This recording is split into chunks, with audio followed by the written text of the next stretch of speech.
This video sponsored by EduQuest online course. Digital marketing பற்றி தெரிஞ்சுக்கணும்னு நினைக்கிறவங்க இந்த கோர்ஸை பர்ச்சேஸ் பண்ணி கற்றுக்கலாம். இதற்கான லிங்கு டிஸ்கிரிப்ஷனில் கொடுத்துருக்கேன், செக் பண்ணிக்கோங்க. The struggle to find courses that truly speak your language, it's finally over.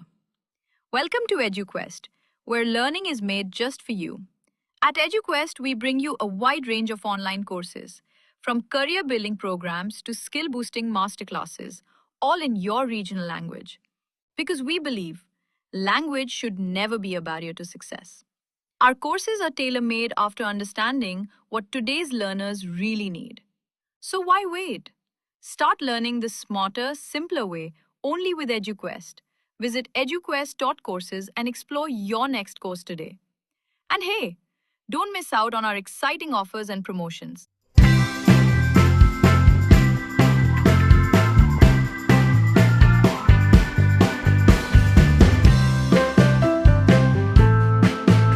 Hi friends, welcome to VVM channel. இன்றைக்கி நம்ம சேனலில் ஒரு நான்வெஜ் ரெசிபி தான் பார்க்க போகிறோம். இன்றைக்கி முயல் கறியை வச்சு ஒரு கிரேவி பண்ண போகிறோம். ரொம்ப அருமையாக இருக்கும். நீங்களும் இதை ட்ரை பண்ணி பாருங்கள். நானும் இதை புதுசாக தான் ட்ரை பண்ணேன். ரொம்ப அருமையாக இருந்தது. அதனால தான் உங்களோட நான் ஷேர் பண்ணியிருக்கேன். நீங்கள் இப்போ தான் இந்த வீடியோ ஃபஸ்ட் டைம் பார்க்குறீங்கன்னா விவிஎம் சேனலுக்கு சப்ஸ்கிரைப் பண்ணிக்கோங்க. கூடவே பெல் பட்டனை கிளிக் பண்ணிக்கோங்க. அப்போ தான் நாங்கள் போடுற வீடியோ உங்களுக்கு உடனுக்குடனே வரும். வாங்க இப்போ நம்ம வீடியோக்குள்ளே போகலாம். முதல்ல இந்த கிரேவி பண்ணுறதுக்கு ஒரு மசாலா தயார் பண்ணிக்கலாம். அதுக்கு 2 டீஸ்பூன் மல்லி எடுத்து நம்ம நல்லா வறுத்து எடுத்துக்கணும். ஒவ்வொரு பொருளையும் தனித்தனியாக தான் வறுத்து எடுத்துக்க போகிறோம். நம்ம இதை வறுத்து வேற ஒரு பாத்திரத்தில் மாற்றி எடுத்து வச்சுக்கலாம். ஓரளவு பொன்னிறமாக வர்றதட்டி நம்ம வறுத்துக்குவோம். இப்போ இதை ஒரு பாத்திரத்தில் மாற்றிக்கலாம். அடுத்தது ஒரு 5 வரமிளகா லைட்டாக இதையும் நம்ம வறுத்து எடுத்துக்கலாம்.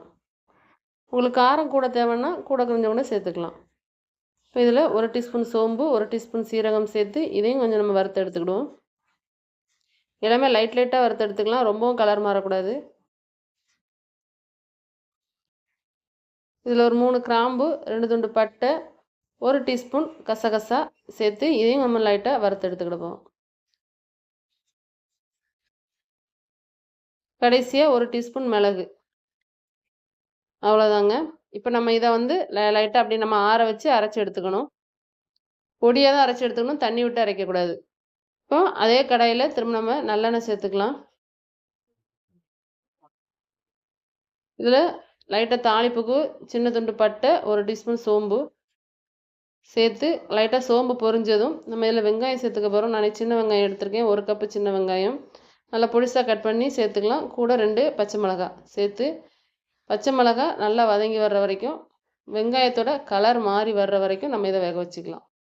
இந்த வரைக்கும் நல்லா வெங்காயம் நல்லா வதங்கிடுச்சு. இப்போ 1 டீஸ்பூன் இஞ்சி பூண்டு பேஸ்ட் போட்டு அதையும் நம்ம நல்லா வதக்கி விட்டுக்கிட போகிறோம். வெங்காயம் இந்த அளவுக்கு வதங்கினா தான் அந்த கிரேவியோட டேஸ்ட் நல்லாயிருக்கும். வெங்காயம் வாயில் கடிப்படாது, நல்லா எல்லாமே நல்லா கரைஞ்சி வந்துடும். அதுக்காகத்தான்.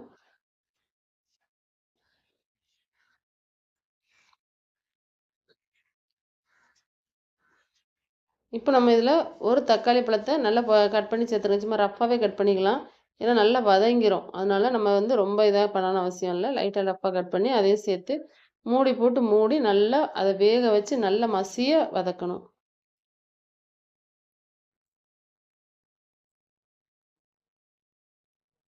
இப்போ பாருங்க, நல்லா தக்காளி எல்லாமே நல்லா வதங்கி வந்துருச்சு. தக்காளி வெங்காயம் இருந்த இடமே தெரியல, அவ்வளோ நல்லா வதங்கிருச்சு. இப்போ இதில் 1 டீஸ்பூன் கரம் மசாலா சேர்த்துருக்கேன். 1/4 டீஸ்பூன் மஞ்சத்தூள். இந்த மசாலாவோட பச்சை வாசனை போகிற வரைக்கும் லைட்டாக வதக்கி எடுத்துக்கிடுவோம். இன்றைக்கி நான் கிரேவி பண்ணுறதுக்கு 1 கிலோ முயல் கறி எடுத்திருக்கேன். நம்ம நல்லா கழுவிட்டு இதில் சேர்த்துக்கலாம். லைட்டாக நம்ம இந்த எண்ணெயிலே இதையும் வதக்கி விட்டுக்கிடுவோம்.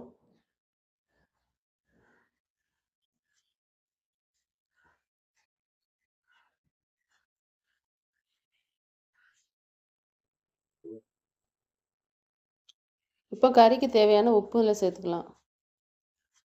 சேர்த்து நம்ம நல்லா வதக்கி எடுத்துக்கிடுவோம். ஒரு 10 நிமிஷம் போல் இந்த மாதிரி லைட்டாக அப்படி கொஞ்சம் வேக வச்சு நம்ம வதக்கி எடுத்துக்கிட்டோம்னா இதிலே கறி பாதி வெந்துடும். அதுக்கப்புறம் நம்ம லைட்டாக வேக வச்சாலே போதும். இப்போ பாருங்க இதிலே தண்ணி விட்டுருக்கு. நம்ம தண்ணியே சேர்க்கல. அந்த கறியிலே விட்ட தண்ணி தான் இது.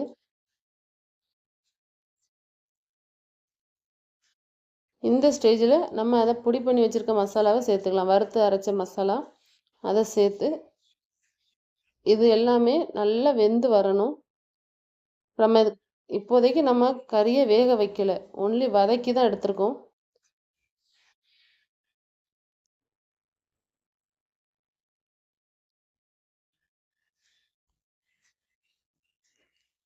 நல்லா பெரட்டி எடுத்துக்கிடுவோம். அந்த மசாலா எல்லா கறியிலுமே சேர்ந்து ஒன்று போல் வெந்து வரணும். அப்போ தான் ரொம்ப அருமையாக இருக்கும். இப்போ நம்ம கறி வேக வைக்கிறதுக்கு கொஞ்சமாக தண்ணி, நான் ஒரு அரை செம்பு கூட ஊற்றலை, கொஞ்சமாக தான் தண்ணி சேர்த்துருக்கேன்.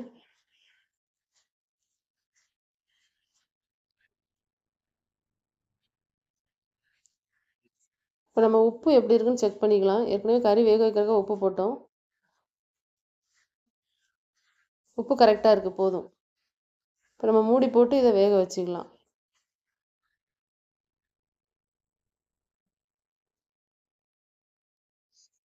பாருங்கள் எவ்வளோ அருமையான வாசனையோட கமன்னு நல்லா எண்ணெய் பிரிஞ்சு வந்திருக்கு. கிரேவி சூப்பராக ரெடி ஆகிடுச்சு. இப்போ கடைசியாக இதில் நம்ம தேங்காய் பால் சேர்த்துக்கணும். தேங்காய் பாலுக்கு வந்து ஒரு பத்து தேங்காய் எடுத்து அதை நல்லா பால் எடுத்து வச்சுருக்கேன். ஒரு டம்ளர் வர்ற மாதிரி அதை மட்டும் சேர்த்துக்கலாம். தேங்காய் பால் சேர்த்து ஒரு 1/4 மணி நேரம் கொஞ்சம் மூடி போட்டு லோ ஃப்ளேமில் வச்சு மட்டும் நம்ம வேக வச்சு எடுத்துக்கிட போகிறோம். ஹை ஃப்ளேமில் வச்சிடாதீங்க, ரொம்ப வத்திரும், உங்களுக்கு கிரேவியாக கிடைக்காது. அப்புறம் அது வந்து ஃப்ரை ஆயிரும். நானே கொஞ்சம் தண்ணியாக தான் வச்சுருக்கேன். உங்களுக்கு வேணும்னா தேங்காய் அரைச்சி ஊற்றிருங்க, இன்னும் கொஞ்சம் திக்காக கிடைக்கும். நான் தேங்காய் பால் எடுத்து ஊற்றினால கொஞ்சம் தண்ணியாக இருக்குது. நீங்கள் தேங்காய் அரைச்சி ஊற்றினீங்கன்னா நல்லா திக்காக கிடைக்கும் கிரேவியாக. எனக்கு நீ கொஞ்சம் லைட்டாக குழம்பு மாதிரி வேணுங்கனால கொஞ்சம் தண்ணியாக வச்சுருக்கேன். கடைசியில் கொத்தமல்லி இலை தூவி நம்ம அடுப்பை ஆஃப் பண்ணிடலாம். கறியும் நல்லா வெந்துருச்சு. முயல் கறி ரொம்ப சுவையாக இருந்தது. இது சப்பாத்தி, தோசை, சாதம், இட்லி இது எது கூட வச்சு சாப்பிட்டாலும் ரொம்ப அருமையாக இருக்கும். நீங்களும் இதேமாதிரி ட்ரை பண்ணி பாருங்கள் ஃப்ரெண்ட்ஸ். உங்கள் ஃப்ரெண்ட்ஸுக்கும் ஷேர் பண்ணுங்கள். பிடிச்சிருந்தா விவிஎம் சேனலுக்கு சப்ஸ்கிரைப் பண்ணிக்கோங்க. தேங்க்யூ.